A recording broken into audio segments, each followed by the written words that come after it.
अलंकार। अलंकार figure of speech. अलंकार अलंकार फिगर ऑफ स्पीच की परिभाषा। जो किसी वस्तु को अलंकृत करे वह अलंकार कहलाता है। दूसरे अर्थ में काव्य अथवा भाषा को शोभा बनाने वाला मनोरंजक ढंग को अलंकार कहते हैं। संकीर्ण अर्थ में काव्य शरीर अर्थात भाषा के शब्दार्थ से सुसज्जित तथा सुंदर बनाने वाला चमत्कारपूर्ण मनोरंजक ढंग को अलंकार कहते हैं। अलंकार का शाब्दिक अर्थ है आभूषण। मानव समाज सौंदर्योपासक है, उसकी इसी प्रवृत्ति ने अलंकारों को जन्म दिया है। जिस प्रकार सुवर्ण आदि के आभूषणों से शरीर की शोभा बढ़ती है, उसी प्रकार काव्य अलंकारों से काव्य की। संस्कृत के अलंकार संप्रदाय के प्रतिष्ठापक आचार्य दंडी के शब्दों में काव्य शोभाकरान धर्मान अलंकारान प्रचक्षते। काव्य के शोभाकारक धर्म गुण अलंकार कहलाते हैं। रस की तरह अलंकार का भी ठीक ठीक लक्षण बतलाना कठिन है, फिर भी व्यापक और संकीर्ण अर्थों में इसी की परिभाषा निश्चित करने की चेष्टा की गई है। अलंकार शब्द अलंकृत के योग से बनता है। इसकी व्युत्पत्ति इस प्रकार दी जाती है। अलंकार है अर्थात जो आभूषित करता हो वह अलंकार है। एक मान्यता है कि जिस प्रकार अलंकारों आभूषणों या गहनों से आभूषित होकर कोई कामिनी अधिक आकर्षक लगती है, उसी प्रकार काव्य भी अलंकारों से आभूषित होकर अत्यधिक आकर्षक हो जाता है। दूसरी मान्यता है कि अलंकार केवल वाणी की सजावट के ही नहीं बल्कि भाव की अभिव्यक्ति के लिए भी विशेष द्वार है। अलंकार भाषा की पुष्टि के लिए, राग की परिपूर्णता के लिए आवश्यक उपादान है। वे वाणी के आचार व्यवहार रीति नीति ही नहीं, उसके हास अश्रु स्वप्न पुलक और हाव भाव है। यद्यपि यह हास अश्रु आदि भाव के अंग हैं, भाषा के नहीं। इस प्रकार किसी के विचार से अलंकार काव्य के लिए आवश्यक है तो किसी के विचार से अनिवार्य। फिर भी इन विचारों से इतना तो स्पष्ट हो ही जाता है कि अलंकार काव्य के लिए महत्वपूर्ण है।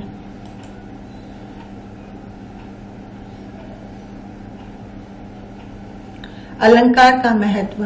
काव्य में अलंकार की महत्ता सिद्ध करने वालों में आचार्य भामह, उद्भट, दंडी और रुद्रट के नाम विशेष प्रख्यात हैं। इन आचार्यों ने काव्य में रस को प्रधानता न देकर अलंकार की मान्यता दी है। अलंकार की परिपाटी बहुत पुरानी है।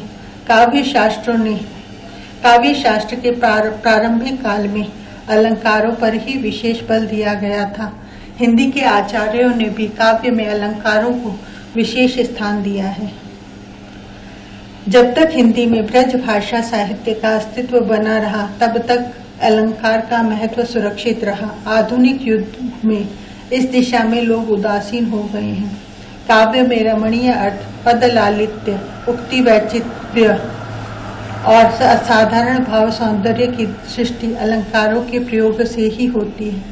जिस तरह कामिनी की सौंदर्य वृद्धि के लिए आभूषणों की आवश्यकता पड़ती है, उसी तरह कविता कामिनी की सौंदर्य श्री में नए चमत्कार और नए निखार लाने के लिए अलंकारों का प्रयोग अनिवार्य हो जाता है। बिना अलंकार के कविता विधवा है, तो अलंकार कविता का श्रृंगार उसका सौभाग्य है। अलंकार कवि को सामान्य व्यक्ति से अलग करता है। जो कलाकार होगा वह जाने या अनजाना में अलंकारों का प्रयोग करेगा ही। इनका प्रयोग केवल कविता तक सीमित नहीं, वरन इनका विस्तार गद्य में भी देखा जा सकता है। इस विवेचन से यह स्पष्ट है कि अलंकार कविता की शोभा और सौंदर्य है, जो शरीर के साथ भाव को भी रूप की मादकता प्रदान करता है। अलंकार के भेद। अलंकार के 3 भेद होते हैं: शब्द अलंकार, अर्थ अलंकार, उभय अलंकार। शब्द अलंकार, जिस अलंकार में शब्दों के प्रयोग के कारण कोई चमत्कार उत्पन्न हो जाता है, वे शब्द अलंकार कहलाते हैं। दूसरे शब्दों में, जहाँ अलंकार शब्द पर आश्रित हो, अर्थात शब्द के बदल देने पर अलंकारत्व नष्ट हो जाता है। शब्द अलंकार दो शब्द से मिलकर बना है। शब्द प्लस अलंकार। शब्द के दो रूप हैं, ध्वनि और अर्थ। ध्वनि के आधार पर शब्द अलंकार की सृष्टि होती है। इस अलंकार में वर्ण या शब्दों की लयात्मकता या संगीतात्मकता होती है, अर्थ का चमत्कार नहीं। शब्दालंकार कुछ वर्णगत, कुछ शब्दगत और कुछ वाक्यगत होते हैं। अनुप्रयास, यमक आदि अलंकार वर्णगत और शब्दगत हैं, तो लाटानुप्रयास वाक्यगत। शब्दालंकार के भेद। शब्द अलंकार के प्रमुख भेद है। अनुप्रास अलंकार, इसे इंग्लिश में एलिटरेशन कहते हैं। यमक अलंकार, रिपीटेशन ऑफ सेम वर्ड। श्लेष अलंकार, पैरानोमेजिया। वक्रोक्ति अलंकार, द क्रूक्ड स्पीच। विप्सा अलंकार, विप्सा अलंकार। प्रश्न अलंकार, प्रश्न अलंकार। अनुप्रास अलंकार, एलिटरेशन। वर्णों की आवृत्ति को अनुप्रास कहते हैं। आवृत्ति का अर्थ किसी वर्ण का एक से अधिक बार आना है। अनुप्रास शब्द अनु तथा प्रास शब्दों के योग से बना है। अनु का अर्थ है बार बार तथा प्रास का अर्थ है वर्ण। जहाँ स्वर की समानता के बिना भी वर्णों की बार बार आवृत्ति होती है, वहाँ अनुप्रास अलंकार होता है। इस अलंकार में एक ही वर्ण का बार बार प्रयोग किया जाता है, जैसे जन, रंजन, मंजन, दनुज, मनुज, रूप, सुर, भूप। जैसे मुदित महापति मंदिर आए, सेवक सचिव सुमंत्र बुलाए।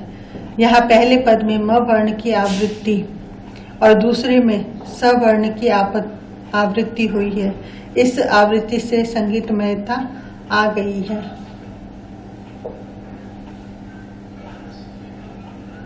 अनुप्रास के प्रकार। अनुप्रास के 3 प्रकार हैं, छेकानुप्रास, वृत्त्यनुप्रास, लाटानुप्रास।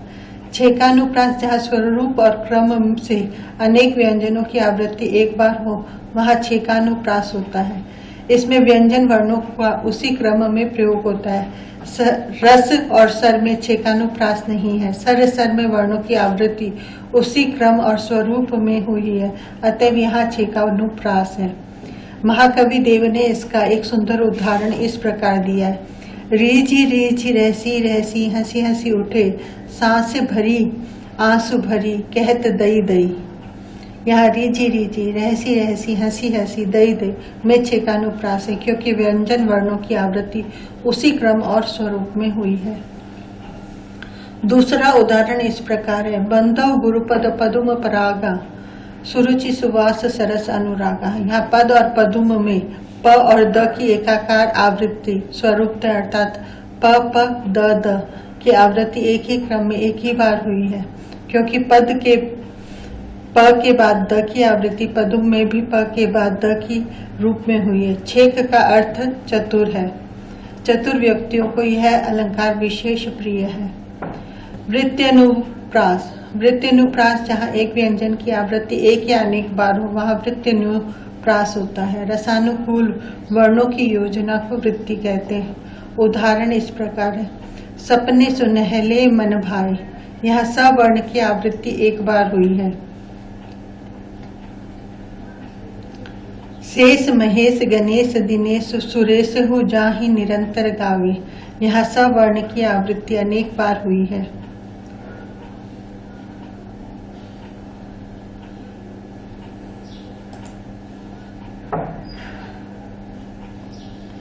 छेकानुप्रास और वृत्त्यनुप्रास का अंतर। छेकानुप्रास में अनेक व्यंजनों की एक बार स्वरूपतः और क्रमतः आवृत्ति होती है। इसके विपरीत वृत्त्यनुप्रास में अनेक व्यंजनों की आवृत्ति एक बार केवलतः स्वरूपतः होती है, क्रमतः नहीं। यदि अनेक व्यंजनों की आवृत्ति स्वरूपतः और क्रमतः होती भी है तो एक बार नहीं अनेक बार भी हो सकती है। उदाहरण ऊपर दिए गए हैं। लाटानुप्रास, जब एक शब्द या वाक्य खंड की आवृत्ति उसी अर्थ में हो पर तात्पर्य या अन्वय में भेद हो तो वहाँ लाटानुप्रास होता है। यह यमक का ठीक उल्टा है। इसमें मात्र शब्दों की आवृत्ति नहीं होकर तात्पर्य मात्र के भेद से शब्द और अर्थ दोनों की आवृत्ति होती है। तेग बहादुर, हाँ, वे ही थे गुरु पदवी के पात्र समर्थ। तेग बहादुर, हाँ वे ही थे गुरु पदवी थी जिनके अर्थ। इन दो पंक्तियों में शब्द प्रायः एक से है और अर्थ भी एक से ही है। प्रथम पंक्ति के पार्थ समर्थ का स्थान दूसरी पंक्ति के थी जिनके अर्थ शब्दों ने ले लिया है। शेष शब्द ज्यों के त्यों हैं। दोनों पंक्तियों में तेग बहादुर के चरित्र में गुरु पदवी की उपयुक्तता बताई गई है। यहाँ शब्दों की आवृत्ति के साथ साथ अर्थ की भी आवृत्ति हुई है। दूसरा उदाहरण इस प्रकार है, वही मनुष्य है जो मनुष्य के लिए मरे। इसमें मनुष्य शब्द की आवृत्ति 2 बार हुई है। दोनों का अर्थ आदमी है, पर तात्पर्य या अन्वय में भेद है। पहला मनुष्य करता है और दूसरा संप्रदान। यमक अलंकार, रिपीटेशन ऑफ सेम वर्ड। सार्थक होने पर भिन्न अर्थ वाले स्वर व्यंजन समुदाय की क्रमशः आवृत्ति को यमक कहते हैं। साहित्य दर्पणकार विश्वनाथ की परिभाषा है, सत्यर्थ पृथगर्थाया स्वर व्यंजन सहते क्रमेण तैनैवावृत्ति यमकम विनिगद्यते। दूसरे शब्दों में जिस काव्य में समान शब्द के अलग अलग अर्थों में आवृत्ति हो उसे यमक अलंकार कहते हैं। यानी जहाँ एक ही शब्द जितनी बार आए उतने ही अलग अलग अर्थ दे। जैसे कनक कनकते 100 गुनी मादकता अधिकाय, वा खाए बोराए नर वा पाए बोराए। यहाँ कनक शब्द की 2 बार आवृत्ति हुई है, जिसमें एक कनक का अर्थ है धतूरा और दूसरे का स्वर्ण है। दूसरा उदाहरण, जिसकी समानता किसी ने कभी पाई नहीं, पाई के नहीं है अब वे ही लाल माई के। यहाँ पाई शब्द 2 बार आया है। दोनों के क्रमशः पाना और पैसा 2 भिन्न अर्थ हैं। अतः एक ही शब्द को बार बार दोहराकर भिन्न भिन्न अर्थ प्राप्त करना यमक द्वारा ही संभव है। यमक और लाटानुप्रास में भेद। यमक में केवल शब्दों की आवृत्ति होती है, अर्थ बदलते जाते हैं, पर लाटानुप्रास में शब्द और अर्थ दोनों की आवृत्ति होती है। अन्वय करने पर अर्थ बदल जाता है, यही मूल अंतर है। श्लेष अलंकार, पैरानोमेजिया। यहाँ एक ही शब्द के अनेक अर्थ निकलते हैं, उसे श्लेष अलंकार कहते हैं। दूसरे शब्दों में श्लेष का अर्थ होता है मिला हुआ, चिपका हुआ। जिस शब्द में एकाधिक अर्थ हो उसे ही श्लेष अलंकार कहते हैं। इस अलंकार में ऐसे शब्दों का प्रयोग किया जाता है जिनके एक नहीं वरन अनेक अर्थ हो। इनमें 2 बातें आवश्यक है, एक शब्द के एक से अधिक अर्थ हो, एक से अधिक अर्थ प्रकरण में अपेक्षित हो। उदाहरण, माया महाठगिनी हम जानी, तिरगुन फांस लिए कर डोले, बोले माधुरी बानी। यहाँ तिरगुन शब्द में शब्द श्लेष की योजना हुई है। इसके 2 अर्थ है, 3 गुण, सत्व रजस तमस। दूसरा अर्थ है 3 धागों वाली रस्सी।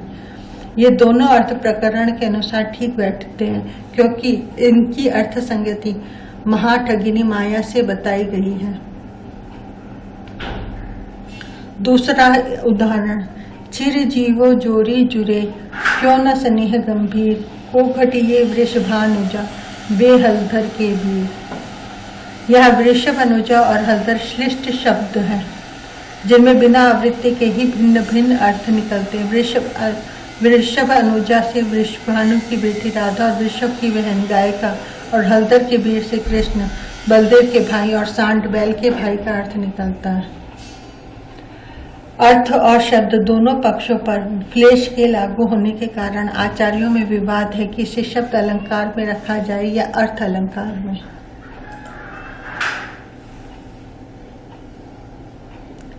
श्लेष के भेद। श्लेष के 2 भेद होते हैं, अभंग श्लेष, सभंग श्लेष। अभंग श्लेष में शब्दों को बिना तोड़े अनेक अर्थ निकलते, किंतु सभंग श्लेष में शब्दों को तोड़ना आवश्यक हो जाता है। यथा अभंग श्लेष, रहीमन पानी राखिए, बिन पानी सब सून, पानी गए न उबरे, माती मानुस चून, मोती मानस चून रही। यहाँ पानी अनेकार्थक शब्द है। इसके 3 अर्थ होते, कांति, सम्मान और जल। पानी के ये तीनों अर्थ उपयुक्त दोहे में है और पानी शब्द को बिना तोड़े है, इसलिए अभंग श्लेष अलंकार है।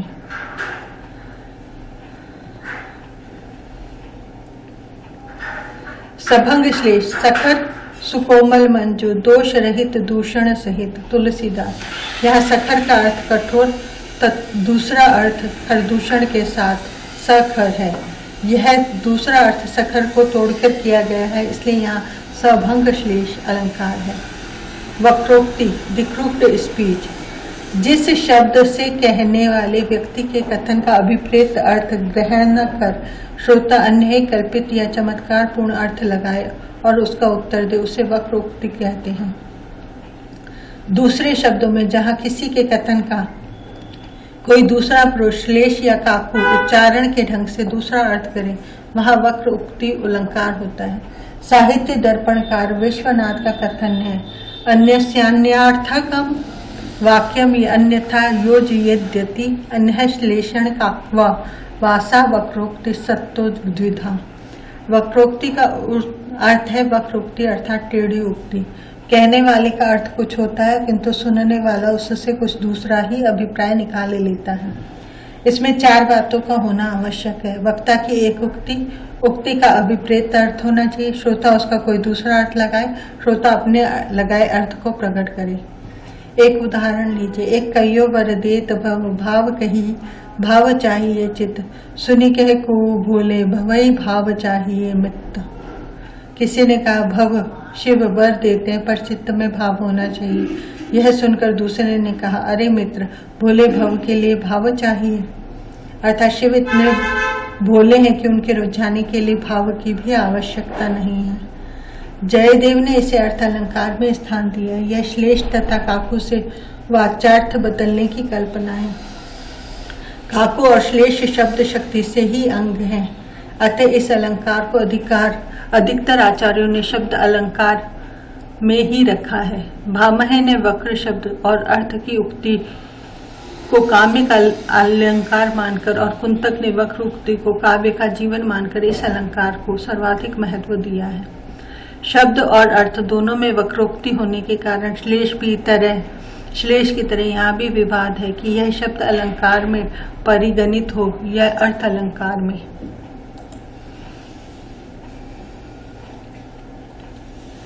रुद्रट ने इसे शब्द अलंकार के रूप में स्वीकार कर इसके दो भेद किए हैं, श्लेष वक्रोक्ति, काकू वक्रोक्ति। श्लेष वक्रोक्ति जहाँ शब्द के श्लेषार्थ के द्वारा श्रोता वक्ता के कथन से भिन्न अर्थ अपनी रुचि या परिस्थिति के अनुकूल अर्थ ग्रहण करता है, उसे श्लेष वक्रोक्ति अलंकार कहते हैं। जैसे एक कबूतर देख हाथ में पूछा कहाँ अपर है, उसने कहा अपर कैसा वह तो उड़ गया सपर है। नूर जहाँ से जहाँ गेट ने पूछा कि अपर अर्थात दूसरा कबूतर कहाँ है, नूर जहाँ ने अपर का अर्थ लगाया पर पंख से ही और उत्तर दिया कि वह परहीन नहीं था बल्कि पर वाला था, इसीलिए तो उड़ गया। यह वक्ता के अभिप्राय से बिल्कुल भिन्न अभिप्राय श्रोता के उत्तर में है। श्लेष वक्रोक्ति दो प्रकार के होते हैं, भंग पद श्लेष वक्रोक्ति, अभंग पद श्लेष वक्रोक्ति। भंग पद श्लेष वक्रोक्ति का उदाहरण इस प्रकार है। प्रश्न, अई गौरवशालिनी मानिनी आज सुधा स्मित क्यों बरसाती नहीं। उत्तर, निज कामिनी को प्रिय गौरवशालिनी भी कभी कही जाती कहीं। यह नायिका को नायक ने गौरवशालिनी कहकर मनाना चाहा। नायिका नायक से इतनी तंग और चिड़ी थी कि अपने प्रति इस गौरवशालिनी संबोधन से चिढ़ गई, क्योंकि नायक ने उसे एक नायिका का गौरव देने के बजाय गौ सीधी सादी गाय जिसे जब चाहो चमकार कर मतलब गांठ लो। अवश्य लाचार अलिनी यूं ही मंडराने वाली मधुपी समझकर लगातार तिरस्कृत किया था।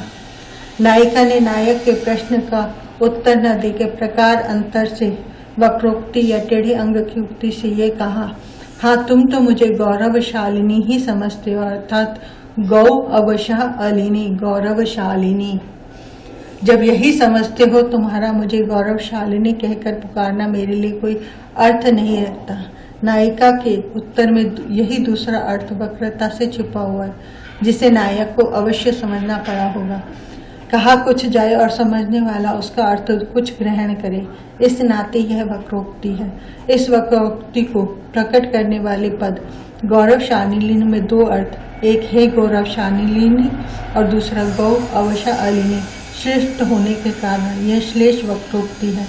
और इस गौरवशालिनी पद को गौ अवशालिनी में तोड़कर दूसरा श्लेष्ठ अर्थ लेने के कारण यहाँ भंग पद श्लेष वक्रोक्ति है, अलंकार है। अभंग पद श्लेष वक्रोक्ति का उदाहरण इस प्रकार है। एक कबूतर देख हाथ में पूछा, कहाँ अपर है? उसने कहा, अपर कैसा? वह उड़ गया, सपर है। यहाँ जहांगीर ने नूरजहां से पूछा, एक ही कबूतर तुम्हारे पास है, अपर दूसरा कहाँ है? नूरजहां ने दूसरे कबूतर को भी उड़ाते हुए कहा, अपर बेपर कैसा? वह तो इसी कबूतर की तरह सपर पर वाला था, सो उड़ गया। अपने प्यारे कबूतर के उड़ जाने पर जहांगीर की चिंता का मखौल नूरजहां ने उसके अपर दूसरे कबूतर को अपर बेपर की बजाय सपर पर वाला सिद्ध कर वक्रोक्ति के द्वारा उड़ाया। यहाँ अपर शब्द को बिना तोड़े ही दूसरा और बेपर वाला दो अर्थ लगाने से अभंग श्लेष हुआ।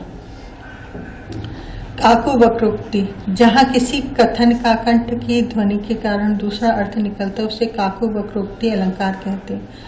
कंठ ध्वनि की विशेषता से अन्य अर्थ कल्पित हो जाना ही काकु वक्रोक्ति है। यहाँ अर्थ परिवर्तन मात्र कंठ ध्वनि के कारण होता है, शब्द के कारण नहीं, अतः यह अर्थ अलंकार है। किंतु मम्माट ने कथन शैली के कारण शब्द अलंकार माना है। काकु वक्रोक्ति का उदाहरण है, कह अंगद सल्लज जग माही, रावण तो ही समान को नाही, कह कपि धर्मशीलता तोरी, हम हो सुनिकृत परतीय चोरी। तुलसीदास। रामचरितमानस के रावण अंगद संवाद में काकु वक्रोक्ति देखी जा सकती है। वक्रोक्ति और श्लेष में अभेद, दोनों में अर्थ में चमत्कार दिखलाया जाता है। श्लेष में चमत्कार का आधार एक शब्द के दो अर्थ है, वक्रोक्ति में यह चमत्कार कथन के तोड़ मरोड़ या उक्ति के धन्व्यर्थ द्वारा प्रकट होती है। मुख्य अंतर इतना ही है। श्लेष और यमक में भेद, श्लेष में शब्दों की आवृत्ति नहीं होती, वहां एक शब्द में ही अनेक अर्थों का चमत्कार रहता है। यमक में अनेक अर्थ की व्यंजना के लिए एक ही शब्द को बार बार दोहराना पड़ता है। दूसरे शब्दों में श्लेष में जहाँ एक ही शब्द से भिन्न भिन्न अर्थ लिया जाता है, वहाँ यमक में भिन्न भिन्न अर्थ के लिए शब्द की आवृत्ति करनी पड़ती है। दोनों में यही अंतर है।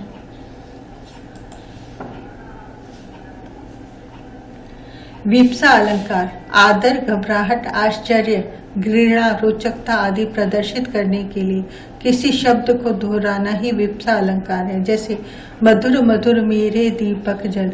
कुछ अन्य उदाहरण, विहग विहग, फिर चहक उठे ये पुंज पुंज, कल कूजित कर उर्का निकुंज, चिर सुभग सुभग। प्रश्न अलंकार, यदि पद में प्रश्न किया जाए तो उसमें प्रश्न अलंकार होता है। जैसे जीवन क्या है? निर्जर है, मस्ती ही इसका पानी है। कुछ अन्य उदाहरण, उसके आशय की थाह मिलेगी किसको, जनकर जननी ही न जान न पाई जिसको। कौन रोक सकता है उसकी गति, गरज उठते सब वेद, कौन रोक सकता विपुल नाद।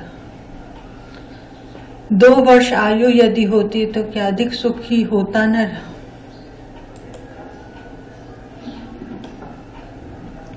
अर्थ अलंकार, जिस अलंकार में अर्थ के प्रयोग करने से कोई चमत्कार उत्पन्न होता है वे अर्थ अलंकार कहलाते हैं। दूसरे शब्दों में जहाँ अलंकार अर्थ पर आश्रित हो, अर्थ अलंकार में शब्द बदल देने पर भी अलंकारत्व नष्ट नहीं होता। सरल शब्दों में अर्थ को चमत्कृत या अलंकृत करने वाले अलंकार अर्थ अलंकार होते हैं। जिस शब्द से जो अर्थ अलंकार सधता है उस शब्द के स्थान पर दूसरा पर्याय रख देने पर भी वही अलंकार सधेगा, क्योंकि इस जाति के अलंकारों का संबंध शब्द से न होकर अर्थ से होता है। केशव ने कविप्रिया में दंडी के आदर्श पर 35 अर्थ अलंकार गिनाए हैं। जसवंत सिंह ने भावभूषण में 909 अर्थ अलंकारों की चर्चा की है। दूल के कवि कुलकंठ आभरण जयदेव के चंद्रलोक और अप्पय दीक्षित के कुवलयानंद के 995 अर्थ अलंकारों का विवेचन है।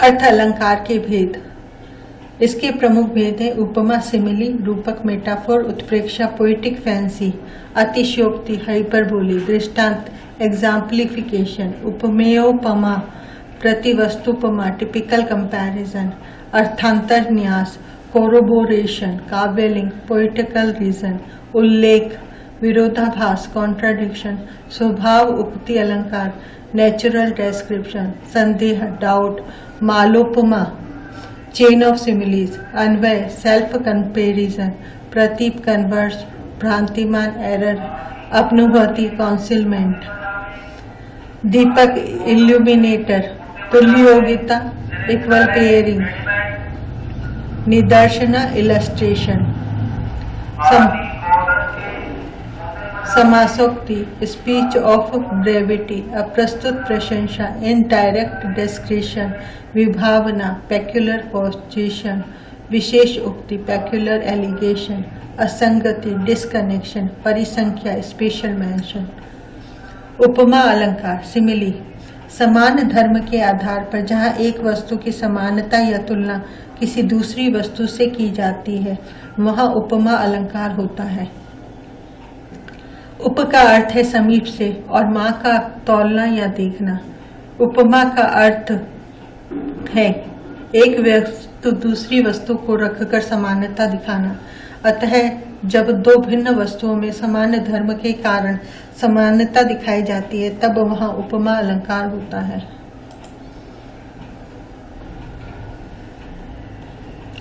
उपमा के 4 अंग होते हैं। उपमेय जिसकी उपमा दी जाए अर्थात जिसकी समता दूसरे पदार्थ से दिखलाई जाए उसे उपमेय कहते हैं। जैसे उसका मुख चंद्रमा के समान सुंदर है।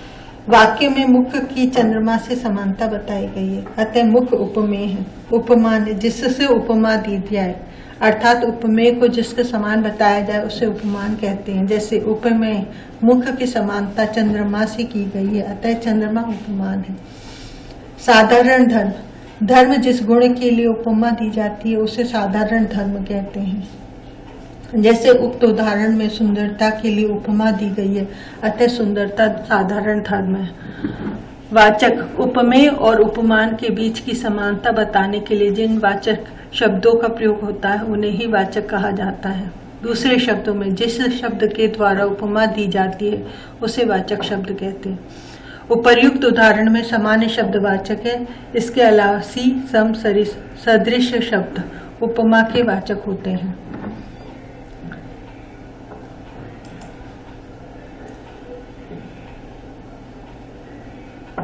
रूपक अलंकार।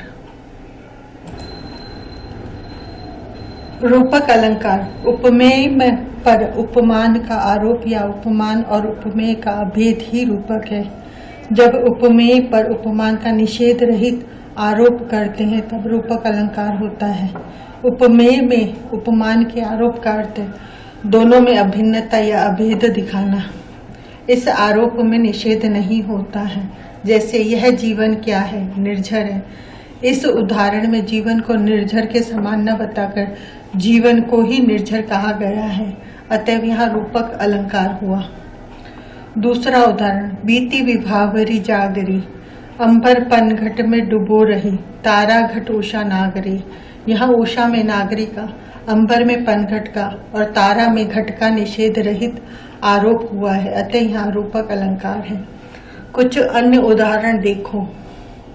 मैया मैं तो चंद्र खिलौनो ले हूँ, चरण कमल बंदो हरि राही, राम कृपा भव निशा सिरानी, प्रेम सलील से द्वेष का सारा मल धुल जाएगा, चरण सरोज पखारन लागा, पायो जी मैंने नाम रतन धन पायो, एक राम घन श्याम हित चातक तुलसीदास।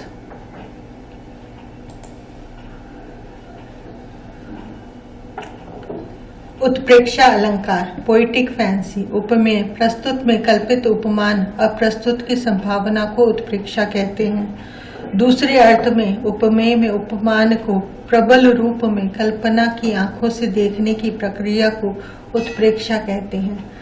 जहाँ उपमेय में उपमान की संभावना का वर्णन हो वहाँ उत्प्रेक्षा अलंकार होता है। उत्प्रेक्षा का अर्थ है किसी वस्तु को संभावित रूप में देखना।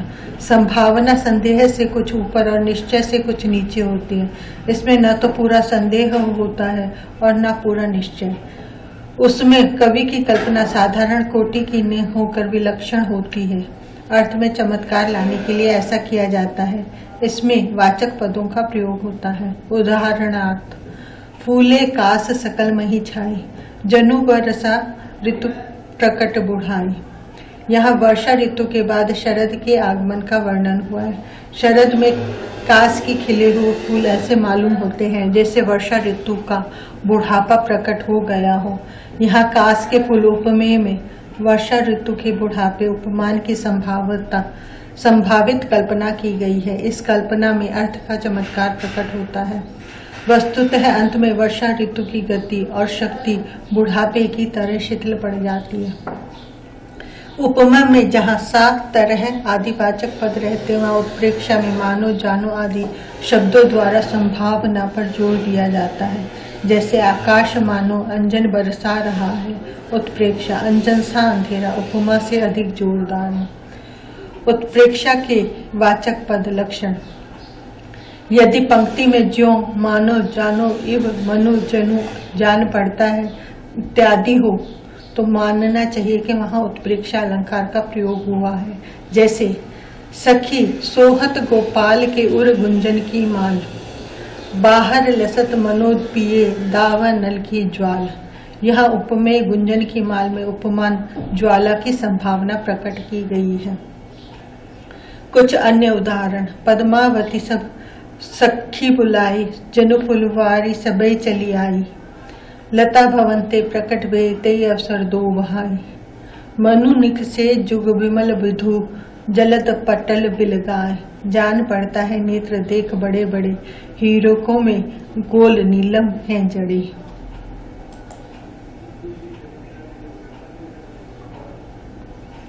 उत्प्रेक्षा के 3 भेद हैं, वस्तु उत्प्रेक्षा, हेतु उत्प्रेक्षा एंड फलोत्प्रेक्षा। वस्तु उत्प्रेक्षा यहाँ एक वस्तु में दूसरी वस्तु की संभावना की जाए वहाँ वस्तु उत्प्रेक्षा होती है। जैसे उसका मुख मानो चंद्रमा है। हेतुत्प्रेक्षा, जब किसी कथन में अवास्तविक कारण मान लिया जाए तो हेतुत्प्रेक्षा होती है। जैसे पीयूषो कहे संदेशड़ा है भौरा है काग, सो धनी विरही जरी मोई तेहिक धुआं हमलाग।